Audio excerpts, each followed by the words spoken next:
The first topic, what makes Orpheus unique?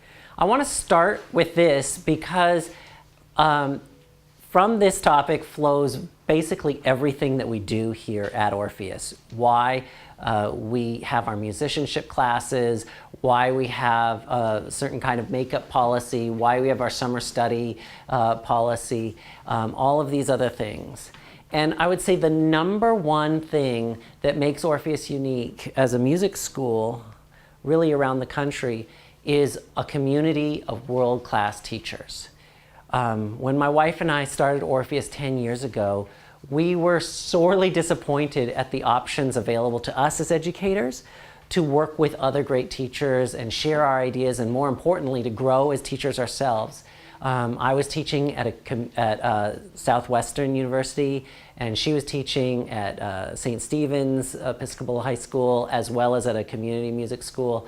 And in all of these environments, teachers show up, they teach their students, and they go home. And we felt like there was so much more for us to do with our students, and also just to grow and change as music teachers ourselves, that we really wanted to reach out and attract other teachers. And as we started building this idea, what we found is that if we want to attract the best teachers, we have to create an environment where the best teachers want to come. So the reason that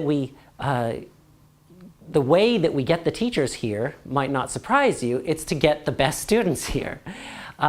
Because great teachers will move from all over the country to live here in Austin and work here at Orpheus if they know that they can have students who are practicing regularly, parents who are engaged, students who will study over the summer, students who will be taking musicianship classes and practicing how to perform in performance classes, a place where they can actually come up with creative classes that are going to benefit their students, and they feel like their ideas will be respected there.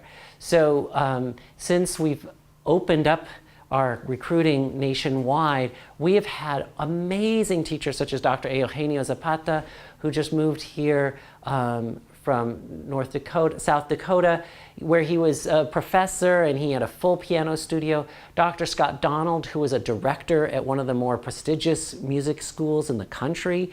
Another thing that attracts those teachers, though, and that is very different about the way we do our school, is the kind of continued training that all of our instructors get.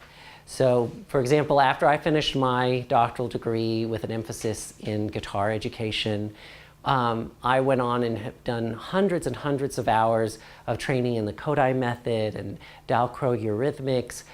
We've had teachers go and get certified in what's called the Orff method. There's some Orff instruments in here. It's just, I won't go into the details of what all those are. But we go out and get trained in these methods, and then we come back and we work together to try to find the best teaching methods from all of those. In addition, we also do trainings ourselves. We go to conferences and put on workshops elsewhere. And we also bring famous music educators into this very room where they teach seminars to our teachers and also teachers from around Austin.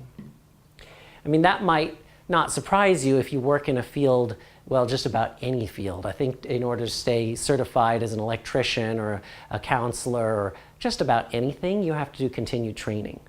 So what might surprise you is that music teachers don't have to do any kind of training to hang up a sign and say, hey, I teach piano.